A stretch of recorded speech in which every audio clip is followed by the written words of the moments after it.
What is going on, man? We are not talking any type of foolishness or anything. We're talking TNA Impact Wrestling, as they like to call it these days. TNA Impact Wrestling is a good way to put the title, so then people can kind of either know it as TNA or Impact Wrestling, however you know it. Um, they're on Destination America again, so the reviews will be a little bit later because I gotta find some way to watch it. Um, so we got January 24th, 2015. Actually, it's the 23rd. Excuse me. You know, I just think about the day I'm doing the video, obviously. But we had a. What was your thoughts of the show overall before we get started? I thought it was pretty good. I thought there were some things that I wasn't expecting to happen. I think there were some audibles that were made in this show a little bit.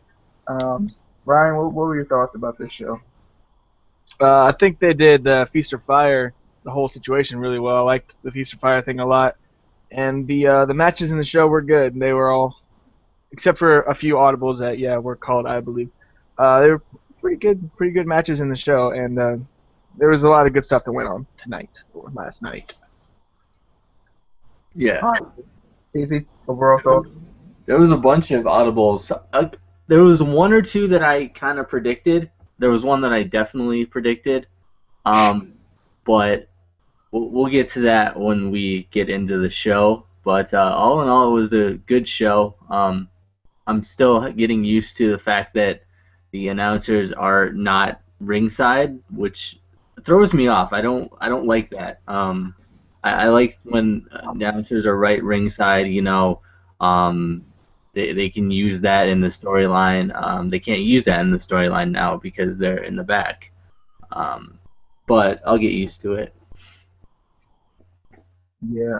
So we started out with a video package on Feast or Fire. That was I guess, the big match of the night was Feast or Fired, I guess you could say. Um, and we got the video package because that's the match that started off.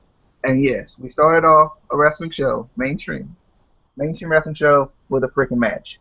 And yeah, this is real life. I'm not It joking. actually happened. It was kind of cool. Um, so they started out with the Feast or Fire match. So we started out with Bragness. They came out. I noticed that they came out, but they came out with Brown's music, which I had said last week that there was a potential of maybe Magnus getting fired. Um, and it was ironic that they came out with Brown's music tonight instead of maybe individually or something like that. Robbie E, with the help of Velvet Sky, gets the first case. That's a very important note, as you'll figure out later on in the show.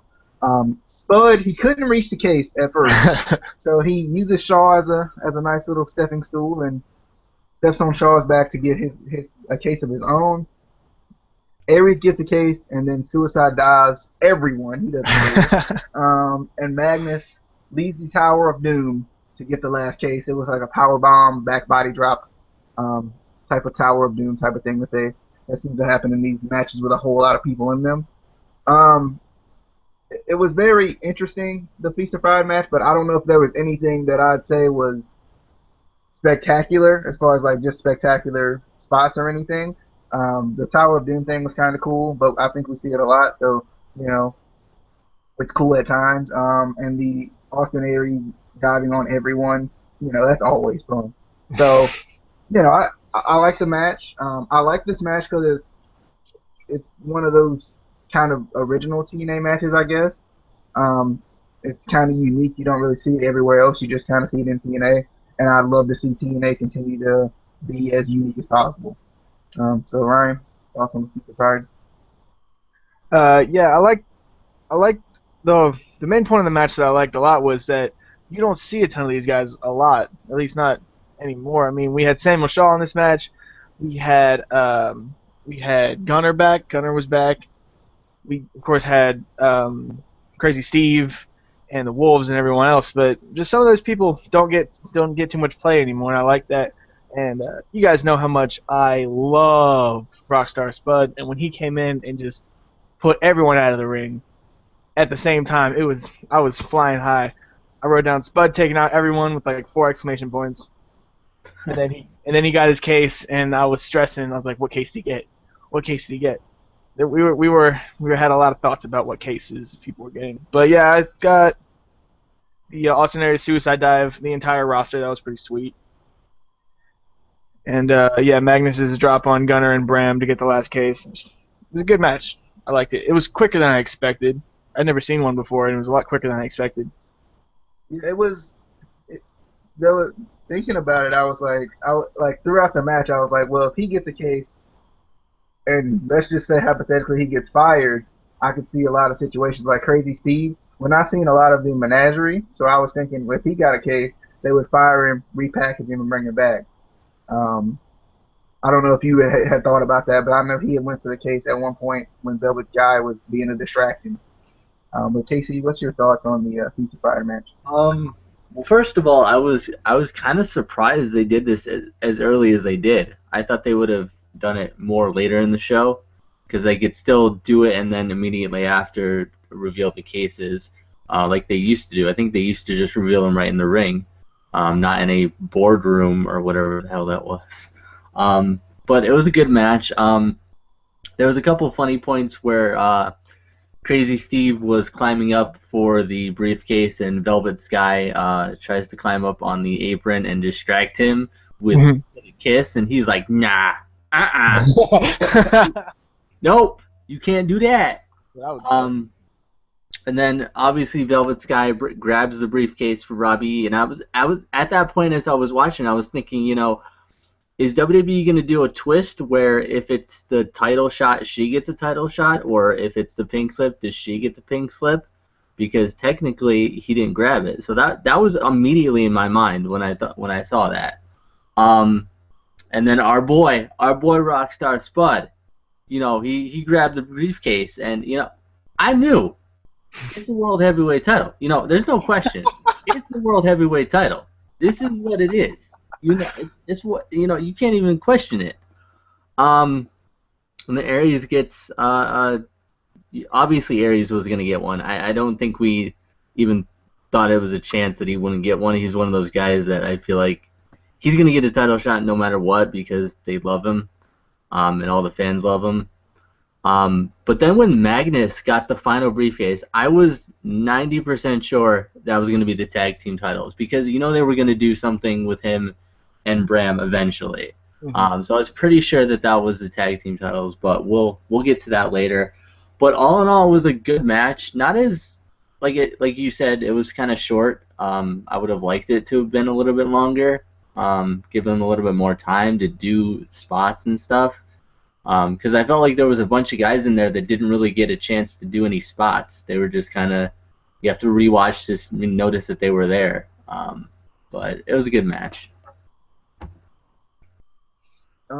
Also, I mean, I was thinking with Aries, because I know I've been hearing about how he wanted to retire a few years back. So when Aries got a case, I was like, maybe it's him getting fired too, because just thinking all this, playing through all the scenarios in my head, just before actually everything actually went down. So after that, we got a Magnus interview.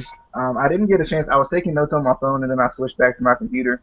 So I didn't really get a chance to write down everything he said. But the main thing here was Bram was very upset. He's gonna smash his head.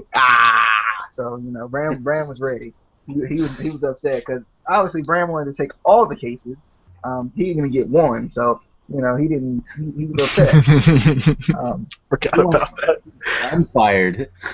I forgot about that. So Ryan, thoughts on the Magnus interview? Yeah, Bram was all up in arms about Magnus taking his thing away. Then Magnus is like, back up.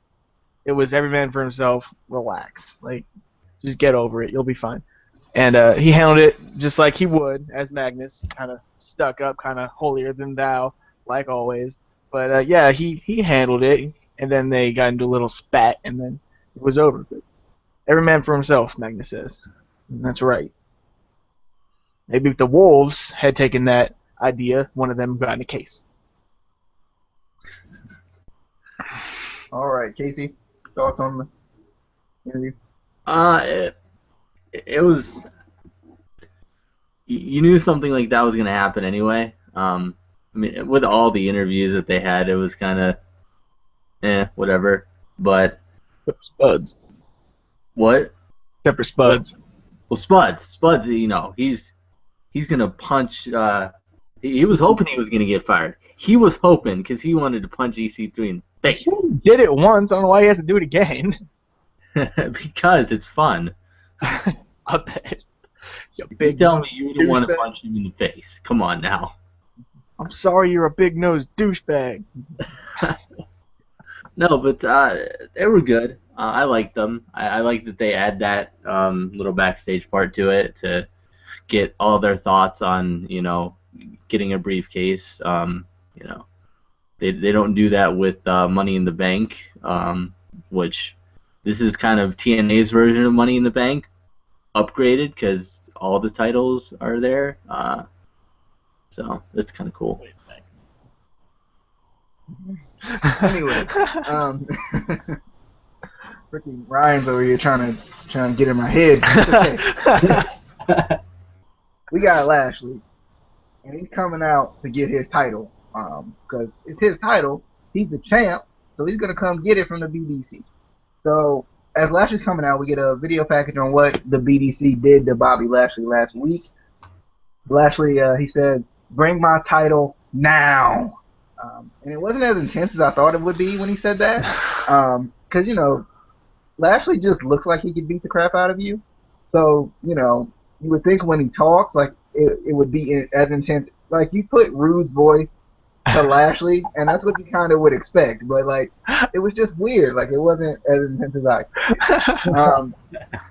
As he's waiting for someone to bring his title, we hear the BDC's music. And who else but the troll himself? And no, I'm not talking EC3.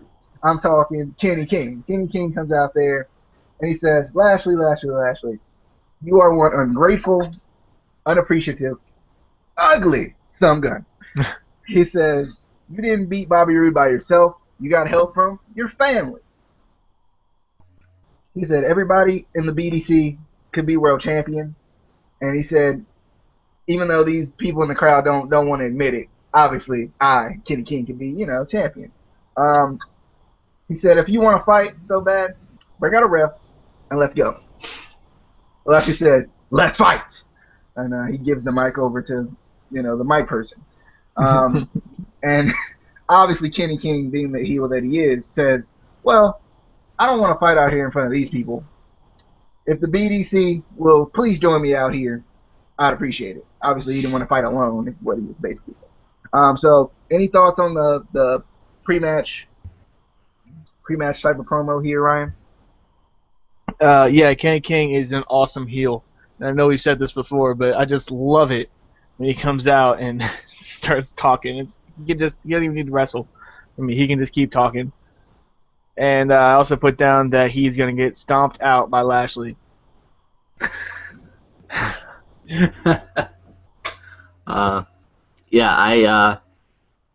Lashley came out and grabbed the mic. I grabbed my Tylenol because, I was like, oh god, he's talking. This is gonna be painful. And then the BDC music hit. I was like, okay, maybe it's not gonna be that bad. And it wasn't as bad, but he's. I feel like you're right with Lashley. Like, the voice and the intensity doesn't match the person, and I'm like, why? It's almost the same with Lesnar. I feel like his voice and his intensity doesn't match his body. Like, Oh, yeah. Big time. weird. It throws me off so much. They need to give some. Lesnar's voice cracks a little bit too at times. Yeah, it does. And they need to give him somebody to talk for him, like Lesnar has Paul Heyman. They need to do that. He had MVP. Yeah, that's why he had MVP, and people were so mad about it. But it makes sense once you hear him talk. Like, Yeah. But I guess they're giving him a face push now, so we'll see how that goes. But it was when Kenny King came out, it turned into an okay segment. If it was just Lashley, it would have been painful beyond belief, because all he said was bring me my title. That's. I feel like in the backstage you were like, this is your line. Bring me my title. That's all you say. That's all you say. Don't say anything else for the love of God. Yeah, but it's all right. All right, so after that we get Kenny King versus Bobby Lashley, obviously with the BDC, standing the ground outside the ring, kind of like a lumberjack match, I guess you could say, having the whole BDC out there. Eric Young did not come out with the BDC. It was nice to see, since he's not a part of the BDC. Nice to see him not kind of be with the BDC early on. King tried to attack Lashley, but Lashley was not having it. King takes advantage off of the distraction. It was a nice catching. I don't even know what to call this because you don't see it a lot. It's kind of what Big Show does to throw people out of the Royal Rumble. Catching gorilla press throw is what I called it onto the BDC outside of the ring. Lashley quickly goes out there and gets Kenny King out. He gets him back into the ring because he's like, no, we're not going to let the BDC get involved here. Lashley reverses the springboard into a spear. Lashley's going for the pin, but the BDC, no, you cannot beat anyone that's in the BDC. It's not going to happen. They come in, they attack Lashley. MVP, he says, you only had the title because of me. See me on the street. I'll be waiting on you, boy. These college flat scans don't deserve to see me. So that's why we're obviously going to see him in the streets, obviously. They don't deserve to see him, like, straight up face-to-face and stuff. You got to watch it through the screen, Basically is what he's letting us know.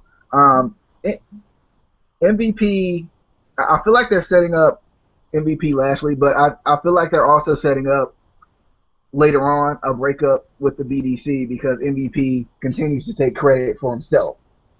As you see, he always tends to take credit for himself. No matter who he's with, no matter who helps out, he always tends to take credit for himself. So it was interesting to see him say it's because of me, not because of the BDC, but because of me.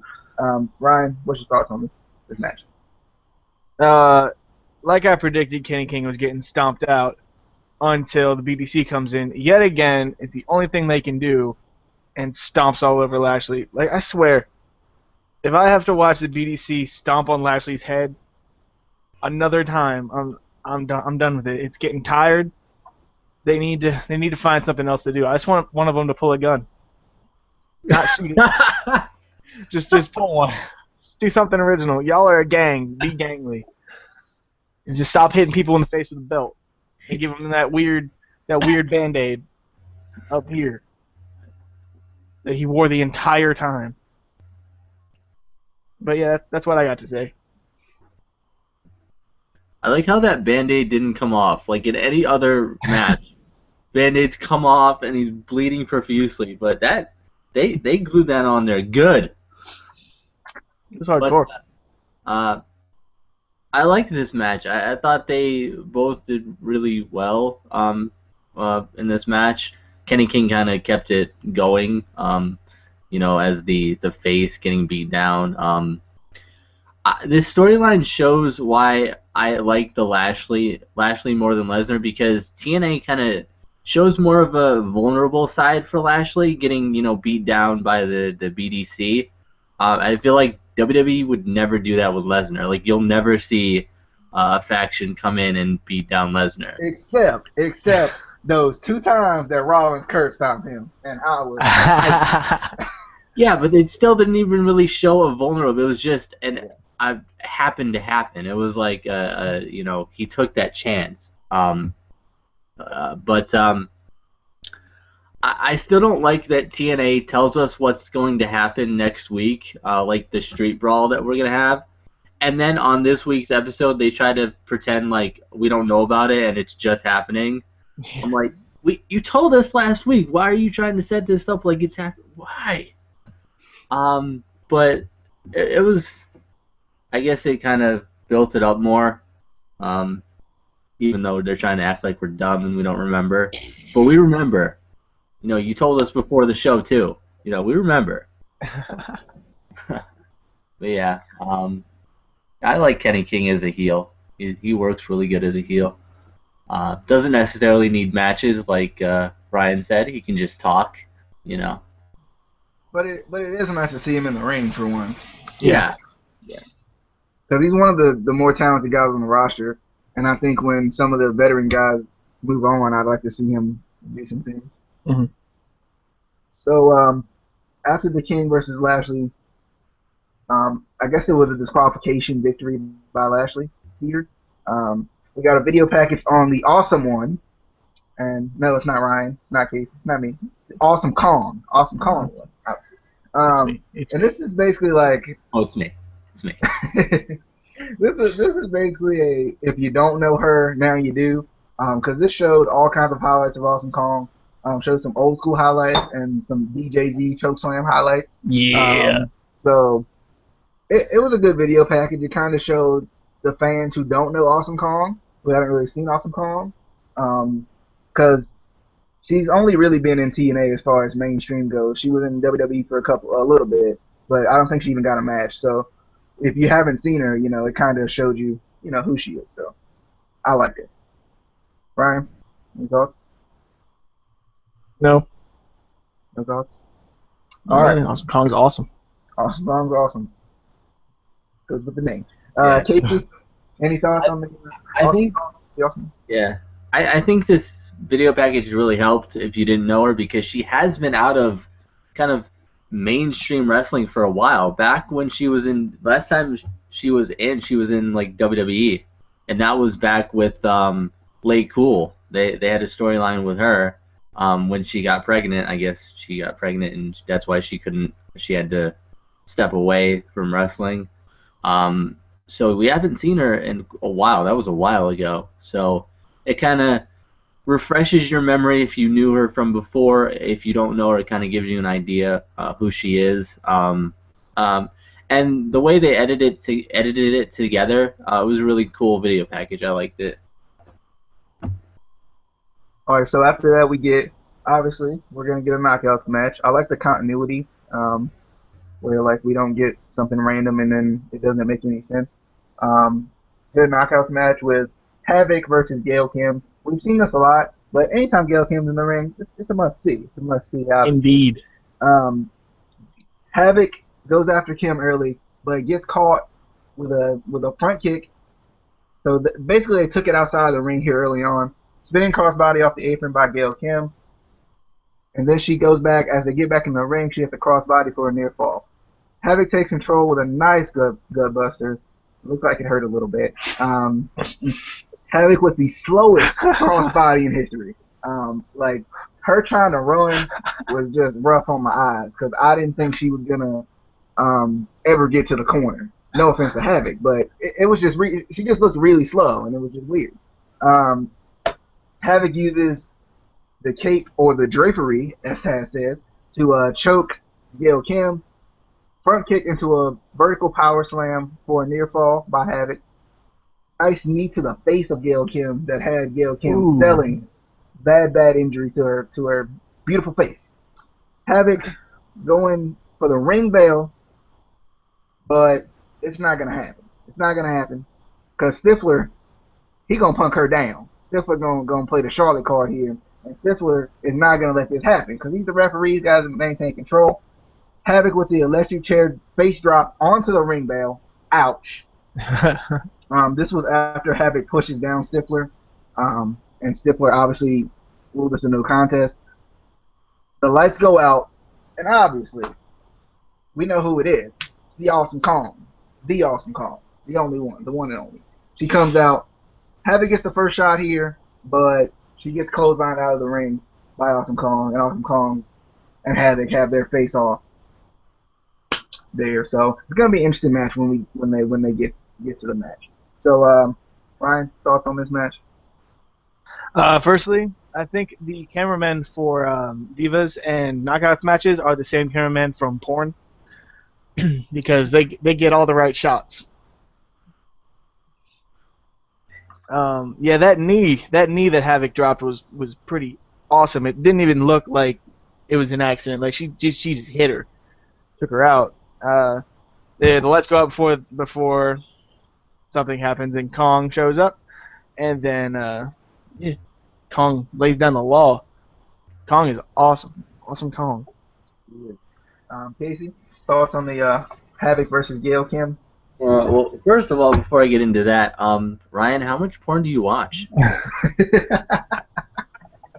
Anyway, I felt like in the beginning of this match, because I knew Awesome Kong was going to be involved, I feel like they're building up possibly a triple threat between these two at a future pay-per-view or whatever. But Gail Kim was good in this match, and she can take some punishment better than some guys. Like, there was some moves in here that, ow! Especially that knee to the face. That wasn't even a spot. I'm convinced it was just a pow right in the We'll see next week when she has, big like bruise on her face and she has Eye to get patch, plastic surgery. Band-Aid, Um, an immovable Band-Aid. yeah, an immovable Band-Aid. But I wrote down Havoc versus Awesome Kong is TNA's female version of Bull Dempsey and Baron Corbin. It just is. Yeah, but good match. All right, so after the knockouts, got a little knockout action tonight. After the knockouts, we get a little kind of a setup to the JB EC3 match. It just set the match up basically. Yeah, the promo pick. Yeah. Next we get Tigre Uno versus a guy that Casey calls Jinder Mahal, but he's known as Koya thanks to James Storm. So Tigre Uno is back, so that was a good thing. I was happy to see Tigre Uno. I was upset though because he kind of got jobbed out here a little bit. Yeah, he did. But to start out, Koya does not care about Tigre Uno's kicks. He took like two of them. He was like, I just realized that doesn't hurt. No, he's not taking the kicks anymore. And the weird thing was, because you take those kicks, you get a slap from James Storm. James Storm slaps Sarah or Koya, and it was some kind of weird fall away slam. I think it was weird the way Tigre Uno fell more so than the way the slam actually was. The fall away slam just looked off a little bit. So we got the sky high, formerly known as what D'Lo Brown used to do back in the day, for the win, and it looks really nice. Nice impact on that. And I'll get to the post match stuff here in a second. So Tigre Uno versus Koya. Ryan, what you think?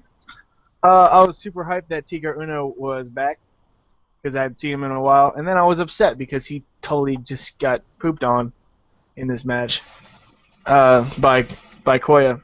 I would have wanted to see it last longer and a little bit more competition given, but I think this was just an opportunity for James Storm to show that Koya was big and powerful and the man that you don't want to mess with. But yeah, I don't know why James Storm slapped Koya. I think it might have been like, stop being a jerk, stop no selling those kicks, like be more of a superstar. I don't know. I think he felt like Tigre Uno had control a little bit, and James Storm, he's the only one that can have control. Yeah, I wrote down a springboard drop kick, which was nice. I think that was from Tigre Uno. That was a nice drop kick, and then the bomb with the pin was nice. He just sat there like Koya just looked confused when he pinned him. What happened? Am I done? Is it over? Is this how a match ends? I don't know. But yeah, I guess that's all I've got to say about that. Any thoughts on the Koya? You sound like Forrest Gump. That's all I have to say about that. Anyway, first off, they've been playing off that Koya is this kind of huge guy for a while. Like, they're saying he's so big, and he is a big guy. I'm not going to take that away from him. But they did a really good job booking him against Tigre Uno to kind of make him look even bigger than he is. That was smart on TNA's part. Tigre Uno was doing really good in the opening of the match with the kicks and everything. And then, like you said, Storm kind of slaps him, and I think that was just kind of to psych him out, kind of, hey, this is your match, you don't let him take control, type of a thing. And then Koya wins with a D'Lo Brown-esque sky high, as I put it. So I'm gonna call him either Jinder Mahal or D'Lo Brown. That's it. All right. So after the match, we got a little promo from James Storm setting up what's going to go down later on in the show. He says, Matt Hardy, it's duly noted that you have conquered your demons and addictions. I will be the demon that you can't conquer. He says, I am stronger than any demon or anything from a bottle that you drink. This is the revolution, and there's always room for one more. So, setting up Matt Hardy versus James Storm later on in the show. So, Ryan, thoughts on the internet promo? Anything? Nothing you haven't already said. He's just calling out Matt Hardy. Says, "You can't beat me. I am in charge. Join my group."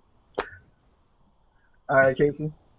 I was a little bit confused with him talking about Matt's issues with drugs and alcohol, because I didn't really know. I knew a little bit about it, but we all know obviously way more about Jeff Hardy's issues with drugs and alcohol, so that kind of confused me a little bit. But I was like, when he said there's always room for one more, I was like, okay, so are they trying to recruit Matt Hardy now? They gave up on the Wolves, now they're going to go to the Hardys. Are they going to go to every tag team and try to break them up? And Yes.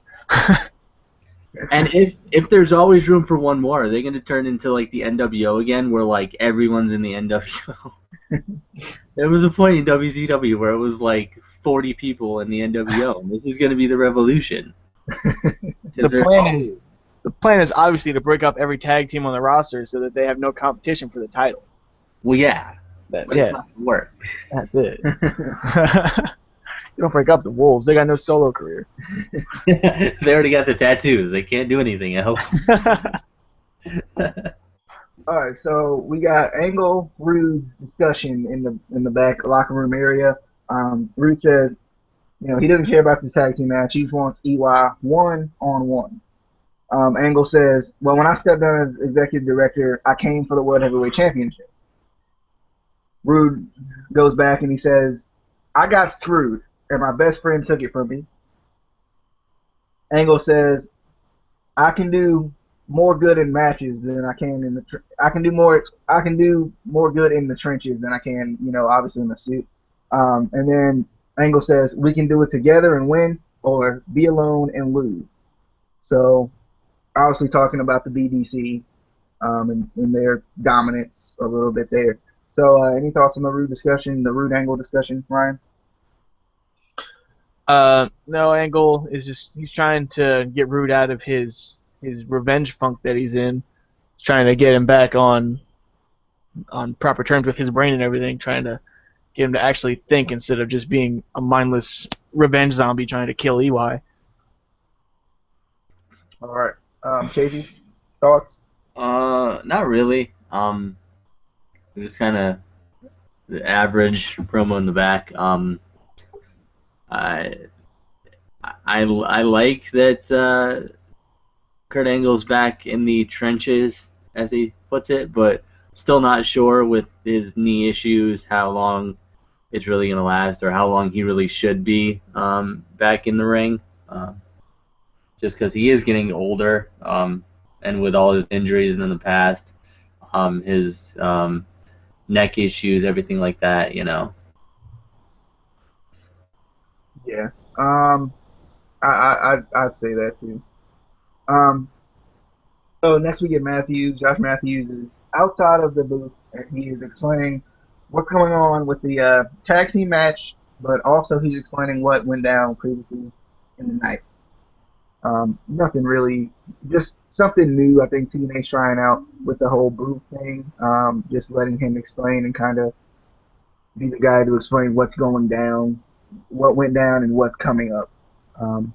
Any thoughts on that, either of you? I liked it. I thought it was a cool way. Like, I guess if you come into the show halfway through, he'll explain, and I think it's a good way to tell us what's going on, to try to get the commentators more involved with the universe and everything, not just side people talking. Now they're actually people. We can see them now, especially with the dual screen thing.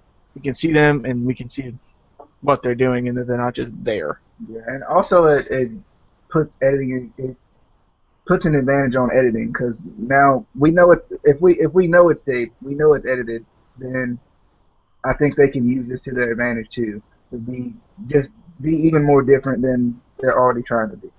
Casey, any thoughts on this? Not really. I just like that WWE is giving him more of a leading role on the commentating crew. Before when he was in WWE, um, obviously he started off in Tough Enough, and then he was backstage interviewer, and then eventually he got to superstars and the minor shows that don't really get that much exposure. So now that they're giving him a chance in TNA to kind of lead, because it feels like he is more of the lead role, and with Taz, Taz is just kind of the points out random information that you didn't necessarily need to know. But hey, thanks, Taz. Um, But I like it, and I like that they are doing this now, where he kind of comes out of the booth and explains things, and it gives it a little different dynamic to the show. Yeah, I like it. I think it's very interesting, and it's gonna be interesting to see what they're gonna do with that type of stuff later on. Next we get a Spud interview. Obviously, we know Spud got the World Heavyweight Championship spot. That's the hope, right? He There's says no hope. There's no hope. he says I was the chief of staff. I said, when I was in British boot camp, I said I wanted to be a champion in TNA. I could be the world heavyweight champion, or I could be fired. Well, if I am fired, I'm gonna punch EC3 right in the face. You're Go up to him in catering. He's gonna go anywhere. on the street, He don't care. wherever. Don't matter. So Spud letting us know what he's gonna do in any situation. He's either gonna win this world title, or he's gonna punch EC3 in the face. So either way, it's a win-win. Probably into both. Win-win. Probably both. So Ryan, thoughts on the story? Go Spud. You the man. I love you always. Period. Love Ryan. Love Ryan. XOXO. Check yes or no. Casey. Yo, don't be stealing my boy. He's mine. Well, you can have him. I'm gonna take his suits. I just like the suits. And I was really happy that he was back in the ring. I don't need him to be clothed. What? All right, Casey. Before this gets too weird. Casey. Anyway, now that this got a little weird, yeah. I don't know what I was gonna say. Let's just move on. All right. If you remember, then just let us know. All right. So next, we got a tag team match. We got EY, who is not a part of the BBC. Okay. Nah. No. Never. Right. Never. But he does everything with them. So, but he's not. No, not. EY and Low-Key going up against Bobby Roode and Kurt Angle. We get the Angle Roode double team move early on in this match. Shows that they can kind of work together. Roode's kind of gotten out of his funk a little bit. EY says to the fans, "Shut your damn mouth." I love that. I love it. Anytime, I love it when a heel talks to the fans. Even if you're being, ridiculous, like it builds up your heel heat even more. Roode gets his hands on EY finally, and Roode is going for the Roode bomb. He's going to put EY away, but Low-Key says no with that round kick. EY with a nice DDT. I don't know where EY is getting these DDTs, but my goodness, EY is hitting some DDTs recently. A nice DDT to end up in a near fall on Roode. EY and Low-Key isolating Roode a little bit midway through this match. Roode with a nice superplex on EY. Kurt Angle with a hot tag. He's coming in hot. He comes in and he hits the German suplexes on Low Ki and EY. Roode goes to help Angle and takes out EY. EY with the chair smash on Roode as the BDC distracts. And then EY lays outside of the ring, Eddie Guerrero-esque here, lays outside of the ring, hiding as Low Ki gets the pin. Something to note, I know we were talking about Kurt Angle. I thought Kurt Angle looked really good in this match, especially once he got going. The Germans looked very nice, very crisp. So Kurt Angle, I didn't think he looked that great in the first match, but I think he really looked a lot better in this match. It was a really good to see Kurt Angle kind of back a little bit. So Ryan, thoughts on this match? Yeah, you're right. Kurt Angle looked really good in this match with the hot tag and with the tag team moves and all those German suplex and the vertical suplex and everything he did. He was great until he totally bit on that BDC distraction, which was obvious. Come on, dude. Of course they were pulling you out so that EY could get messy in there. I think, is all Angle's fault that they lost this match, because he shouldn't have fallen for that, and I was upset that he did. And then EY hits Roode with the chair, and then Low Ki wins. What about EY's mohawk? You said something. Oh yeah. I think he cut his mohawk shorter because it looked terrible last week. I think he cut it shorter so he didn't look nearly as terrible. Oh, and when he walked out with Low Ki, they had the same walk. They were walking together, had the same walk. It was, they're a team. You know? It was BDC-esque. BDC-esque, except for EY. He was all UI. No BDC there. Yeah, So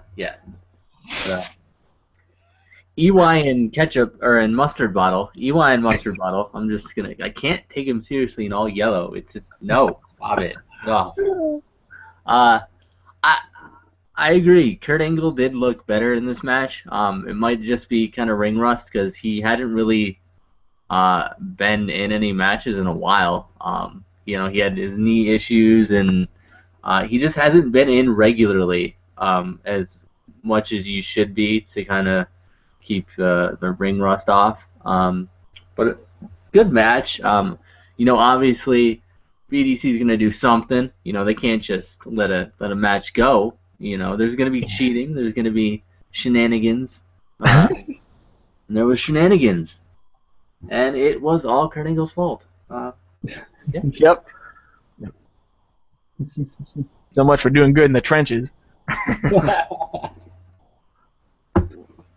But next we got MVP. He just appears outside of the arena. I love this promo. He appears outside of the arena. And the only thing I took from this is he said something about, I'm from Miami, the cold doesn't affect me. And I'm thinking, wait a minute. Oh, Ryan is the one that brought my attention to it. I was like, yeah, no cold, yeah. And then Ryan was like, wait, what? Because Miami isn't really that cold, though. He says, I'm from Miami. I have no concept of this cold.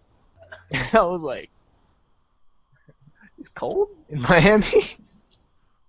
And then he calls Lashley out. I think what he was trying to say is he's never experienced this cold before, but it's not gonna bother him because he wants to beat down on Lashley so bad that he can't do it inside. That would be gotta be a man. Oh, and also he did this so early. Like he went out and did this promo and then waited another 45 minutes outside for Roode to come out for Lashley to come out. Yeah, he had to get acclimated with the cold. He's not used to it in Miami. He's got to get going. I just feel like they could have just moved this promo like another 30 minutes later, and he went inside and he sat down for a while. He had a hot dog. He had some hot fans. Gave some autographs. No, he doesn't do that. He's in the BDC. You got to pay for autographs. He was beating up the fans. They punch me in the face, MVP. Okay. All right, Casey. Any thoughts on the invitation sent by MVP? No, other than it was way too early. It didn't make sense. I'm gonna get you later, but I'm gonna wait 45 minutes. It's cold. All right, so after I that, would love to have seen like people walking by as they're doing this promo, because he had to have been getting like weird looks all the time. oh yeah, that would have been cool. I wish they would have did that. After the MVP calls out Lashley, we get a video package on Rockstar Spud and EC3, the feud. What's going down? You know, we gotta know what's going down. Why are we having EC3 versus JB anyway? You know, we gotta know what's going down. So they let us know. Um, it feels like we've seen this video package a couple of times, so I don't think there would be anything else you guys want to say about it besides Go Spud or I'm with Spud or something. I'm with Spud all the way. My man. I like Spud. Yeah, I'm with Spud. Spud.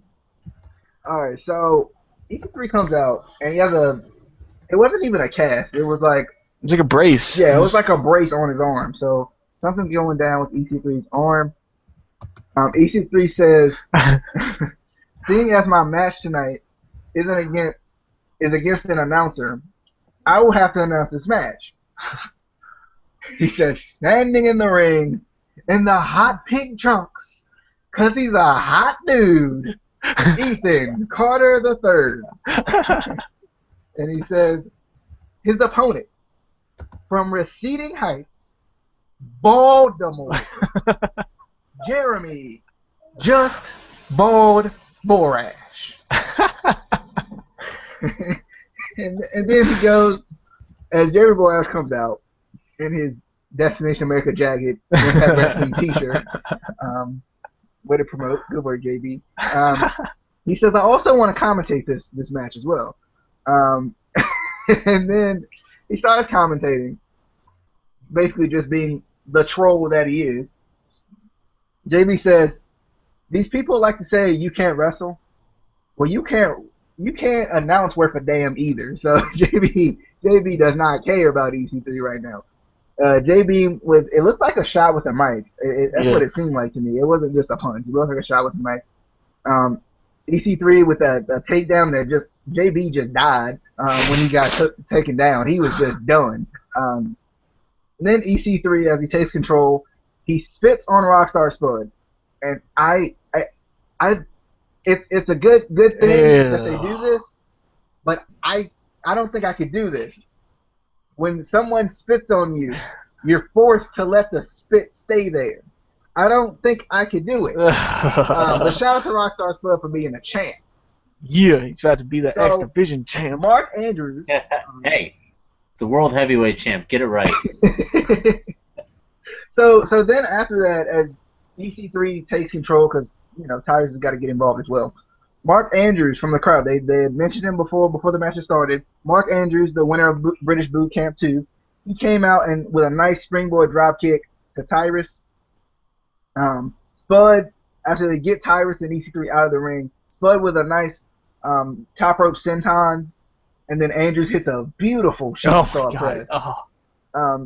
And like I said, something's up with EC3's arm, so they had to make an audible here, it looked like. I don't think this is how they wanted it to go, but I think it was a great audible nonetheless. I think they did a good job allowing Mark Andrews to debut a little bit and getting him kind of a pop as well, doing it against EC3. Probably the biggest heel they have right now. One of the biggest heels, and obviously the biggest troll. So, Ryan, what was your thoughts on the match here? I absolutely loved it because it had Spud in it. But yeah, Borash comes out with his little hood up. He's looking hardcore. And they're talking about his fiance, right, or his wife in the crowd. And he's fighting for love, man. He's got God on his side. And then he goes in there and he gets a few good shots on EC3. And then EC3 just wrestles him like a wrestler would. And then Borash is dead. And then Spud gets spit on. Then Spud comes in to attack EC3, and then the other guy, I don't know his name, Andrews? Mark Andrews. Mark Andrews comes out. And at this point, after they hit the senton and the shooting star, which God, it was beautiful. After they hit that on Tyrus, I was like, oh no, Spud got the tag team case. I was like, this is happening. Spud got the tag team case. We're about to see Spud and Andrews. It's going hard. And I was hyped.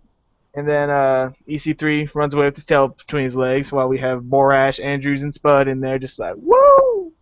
We did it. And I don't know if it was now. No, it was later. I'll talk about it later.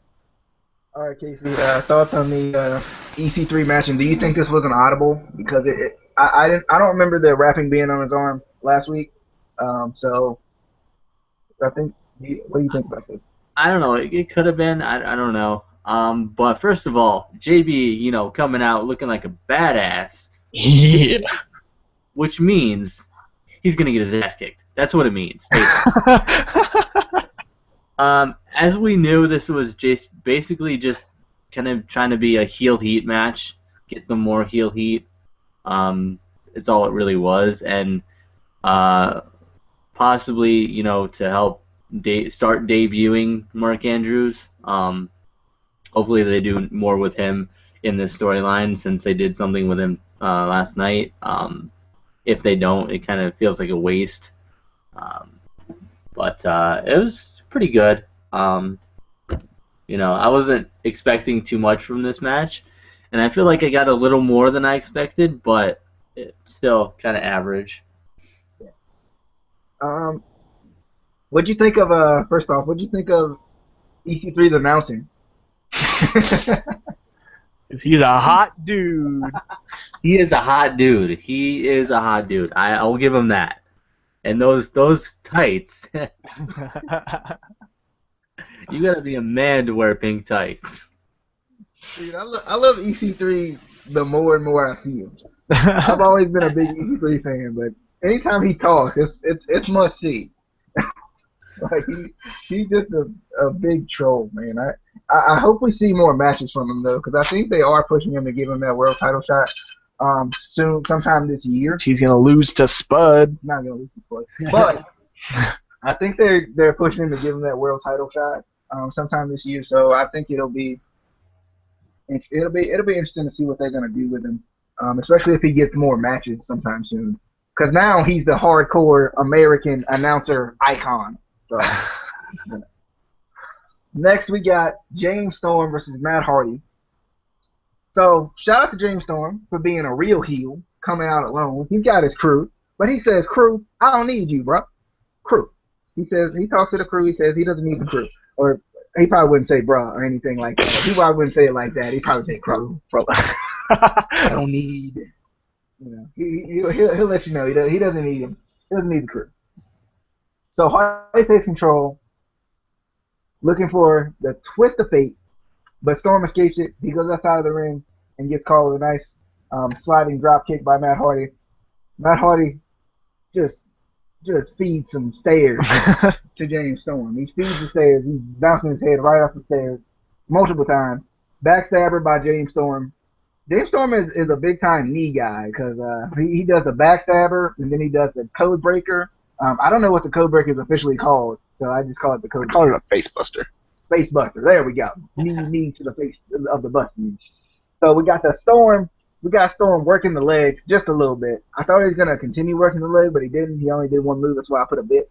Started with the side effect for a near fall.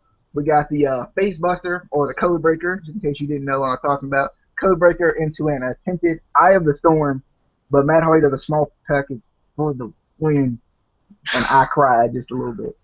So upset. Why don't we ever see the Eye of the Storm anymore? Like, I haven't seen that move in years. Like, I miss that move because, like, the anticipation grows for me to see it. And it feels like I haven't seen it in so long. I don't understand. But after the match, Abyss comes out. He didn't need his crew for the match, okay? For the match. Didn't need his crew for the match. Abyss comes out after the match and he pushes Hardy from behind. I think Hardy like he flopped a little bit on that push. He was down for a while just off a push. So Abyss is a strong guy, so it makes sense. Abyss pushes Hardy from behind, and as Abyss holds Matt Hardy, he catches a super kick from James Storm. Not Abyss, but Matt Hardy catches the super kick. Abyss goes out and he grabs the 2x4 with nails in it, formerly known as his girl, or Janice. Janice. But Jeff Hardy comes out with a chair. Jeff Hardy hits the Twist of Fate stutter. And then Jeff Hardy and Abyss, we're going to get a Monsters Ball. Monsters Ball. Monsters Ball. So we're going to get a Monsters Ball next week, Jeff Hardy and Abyss. It'll be interesting. I'm excited. So, Ryan, thoughts on the match? This is the match I wrote the most about, mostly just because the most interesting things happened in it, mostly near the end. But I can't believe he won with the roll-up. That it just kind of ruined the match for me that he won with a roll-up. Because before that, it was like reverse finisher after reverse finisher. Like, it was building towards something, and then just a roll-up. And, like, it's like, I'm done playing. Roll-up. It was disappointing. Yeah, at the end of the match, I don't have much to say about the match. You already said most of it. But those steel chair hits, the steel step hits, But after the match, Storm tries to shake hands, be all nice, and we know he's going to drop a super kick. And Matt's not stupid, so he says no. And Abyss comes behind him and pushes him, and we get a super kick from Storm, finally hits. Janice comes out, Jeff hits him with the chair. Janice flies away, and DJ and I are like, we better make sure we know where that Janice is going when it flies away, because what if it goes in the crowd? And then Jeff's like, Monsters Ball. Also, I don't know if you noticed this, Casey. I did. When we cut to the back room with Taz, on that desk there are two toys. One of them was Matt Hardy, and the other one was Abyss, we think. So there might be a spoiler thing there. I want to check next week to see what toys are on his desk. Maybe there's a conspiracy going on with Taz and his toys. I don't know. It's just something I noticed. Also, I don't know if you know what Surprise Patrick is. It's a meme. There was one in the crowd tonight, right before the match. After Storm takes off his clothes and stuff, it pans to the crowd, and there is a Surprise Patrick, little cardboard thing, just in the crowd. And then it gets in this dude's face who's like screaming and waving his tongue. I'm like, get out of the way. Surprise Pat. All right, Casey, what were your thoughts on the James Storm Matt Hardy match? You just kind of threw me off with James Storm taking off his clothes. I don't think that's part of the match.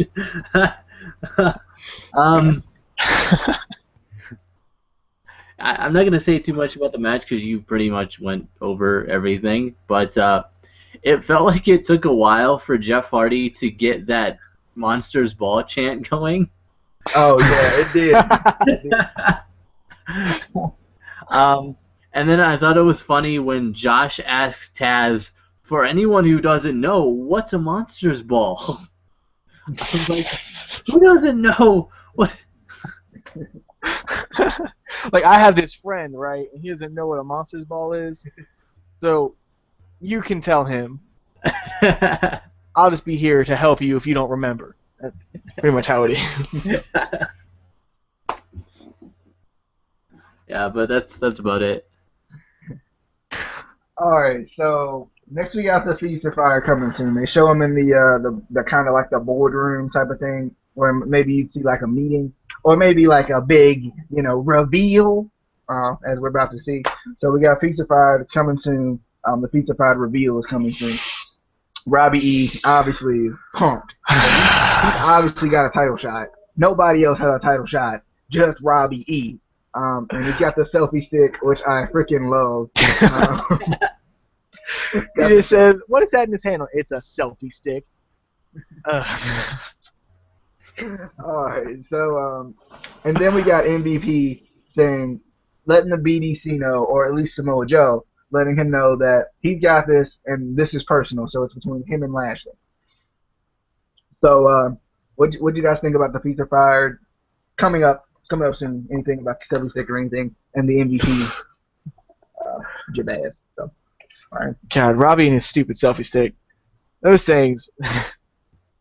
That's all I got to say about the selfie stick. But yeah, Spud's looking worried in the room now that it's come down to it, Christy Hemi's in there, and she's like, let's do this. And Spud's sitting there, just like hugging his case, like, I don't want to get fired. And then Joe tries to talk sense into MVP, and MVP's not having it. He says, I can handle this myself. I am the man. I am the leader of the BDC. I don't need you. Basically, leave. I got this. All right, Casey. Thoughts? You know, I mean, we already know Spud got the World Heavyweight title, you know, and we already know that Magnus got the tag team title. We already know. No, but I was excited. I kind of wanted to just get to it, and I wasn't too excited about the brawl with Lashley and MVP. I figured it was just going to be a mauling from the BDC. It was better than I expected, but we'll get to that. Yeah, we'll get to it. We'll get to it. But first, we gotta figure out what in the world, what these cases, what's going down? What's going down? Who gets what? Who gets what? So Robbie E is still very excited. He says he's got Lady Luck on his side. He's gonna get him a shot. Then he sings to Velvet. So you know, love. Through the selfie love. stick. Yeah. Into the selfie stick. Take some selfies right before. So we start with case 4, which is obviously Spud's case, and he gets the World X Division Championship. He gets No, the I call shenanigans.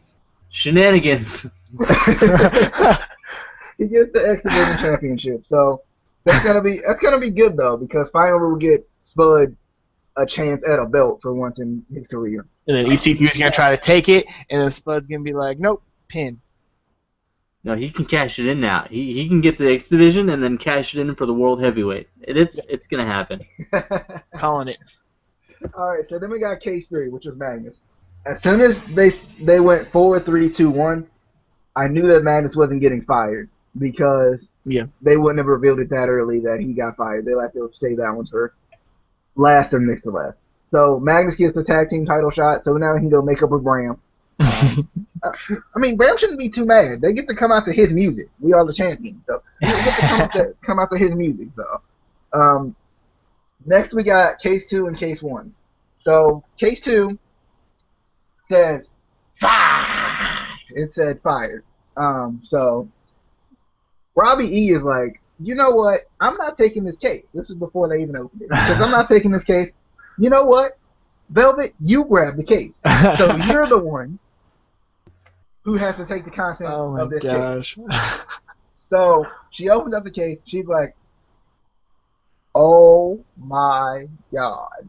And at first I'm like, the way she reacted, because she didn't react as like she was upset. It was kind of like she was shocked. So I thought she got the World Heavyweight Championship spot at first. But then she turned it around and it said, fire. So, as Vince McMahon would say. So it said she was fired. So Velvet Sky is fired. It's going to be interesting to see what they're going to do with Velvet Sky, the beautiful people, how Angelina Love's going to react, how the Bromans is going to react, because, you know, the Bromans got their little partnership with the beautiful people, so we thought. So then we get case 1. The World Heavyweight Championship, and the last guy available is obviously Austin Aries. So we're gonna get an Austin Aries match sometime soon. I don't know how they're gonna do this because I know sometimes they do where people fight for the cases, so it doesn't guarantee that these guys are actually gonna have the shots when it's all said and done. So I'm interested to see what's gonna happen with the cases. So Ryan, thoughts on the results? Yeah, Robbie E made my night tonight. Mostly because he succeeded in doing the one thing that I've always wanted to happen, break up the beautiful people. Robbie E is the man. I don't care how many selfie sticks you own. I love you now. You're my favorite. Robbie E all the way. I'm a bro man for life. Fuck the beautiful people. Get them out. Angelina Love, you're fired too. I don't care. I'm done. And then Robbie E's celebration was just out of control. He was so excited, and Austin Aries just sitting there the whole time just looking at him like, dude, are you kidding me? But yeah, Spud got the X Division, and I'm hyped for Spud. Spud's gonna win it. And then Magnus got the tag team. That'll be fun to see him and Bram make up. And finally have an actual tag team. And finally friendship. Actually do something. Yeah, but I wish that Angelina had gotten fired, but Velvet Sky is close enough, I suppose. It'll take Angelina Love out of the limelight, and she is the worst person in the world. So at this point, I'm happy. Austin Aries, I hope he does something good with this case. I hope he doesn't just lose it. Yeah, me too. Casey, how you feel about these Feast or Fire results? I'm upset that my boy Spud didn't get the world title. When it came down to Magnus, I was like, please God, please not the world heavyweight title. We don't need another Yo, Magnus. world heavyweight champion speaking. Your world heavyweight champion is back. We don't need that. So it's gonna be cool to see him and Bram as a tag team, officially now. Um, Robbie E. Um, I was pretty sure Robbie E was getting fired just with the little speech that he had before. Like he was real confident, real cocky. Like this is the world heavyweight title. This is it. It just seemed like a way that they would kind of send him off, like that kind of turn. Um, but I mean, they could still do a twist and say, nope, nope, it's you getting fired, and but Ryan wouldn't like that. But I wouldn't. I'd be very upset. um, but I'll have to go see if Velvet's contract was coming up anyway, or because they can't bring her back and repackage her as anything else because she's been in TNA so long. You can't just change her character to anything else. It would have made sense if they would have like repackaged Robbie E though, but I don't know what they would do with the Birdman. Yeah, they could have repackaged Robbie E, but there's not too much you can do with Velvet. It's kind of she's a blank slate that you can't put anything on except for the beautiful people. That's Except it. for That's bloody all she's ever clothes. done. But it's pretty good. Aries, obviously, again, getting the World Heavyweight title shot, which I was surprised.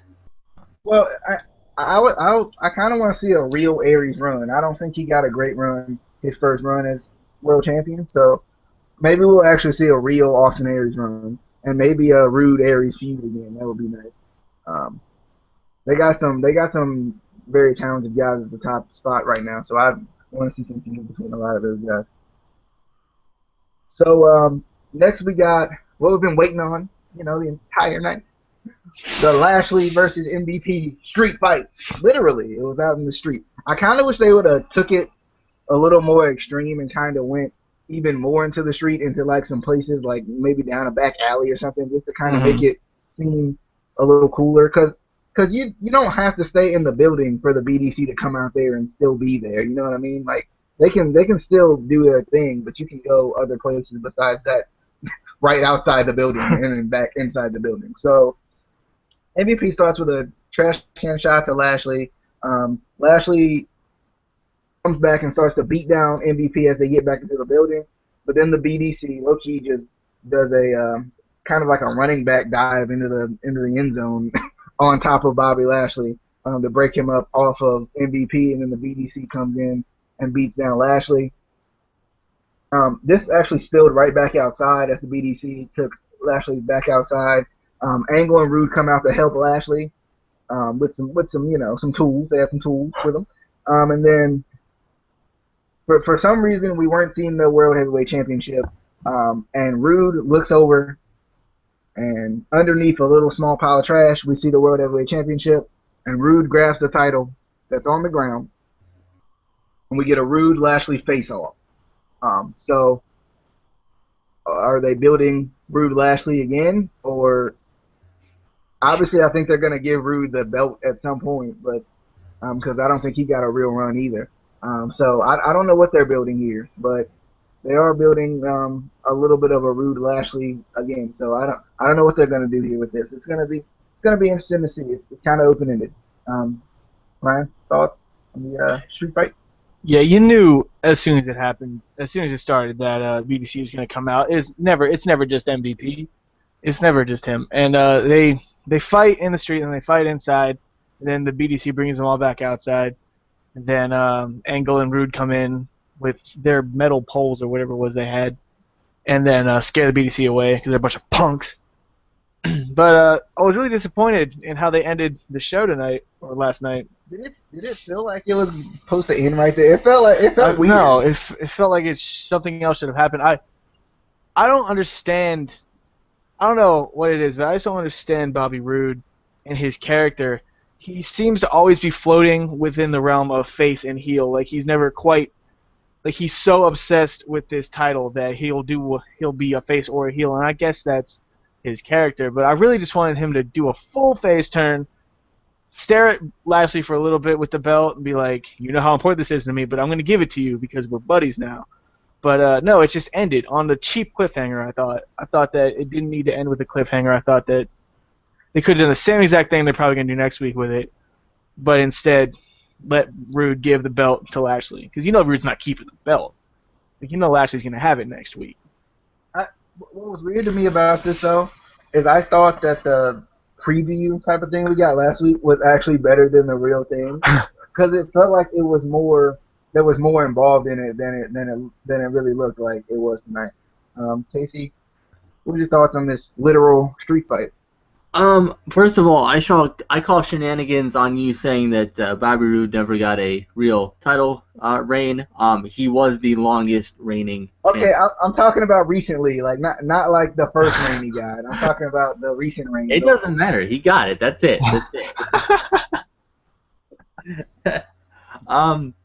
I liked the beginning of this because it felt like it was just Lashley and MVP. But then when they went inside, I was like, the BDC is not too far behind. They're going to come in. And then, I liked how they were using those guardrails that were leading to a door. And I was like, why are there random guardrails just leading to a door? I was like, what is this? But when they used those, that was pretty cool. And then, you see Low-Key come in out of nowhere, just doing a crazy NFL touchdown dive thing. Like, what are you doing? So kind of expected it, and we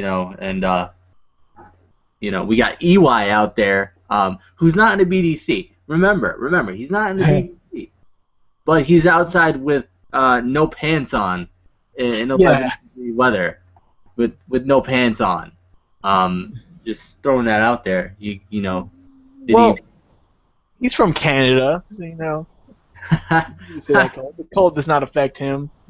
I mean, I guess, but it was good. I was expecting kind of.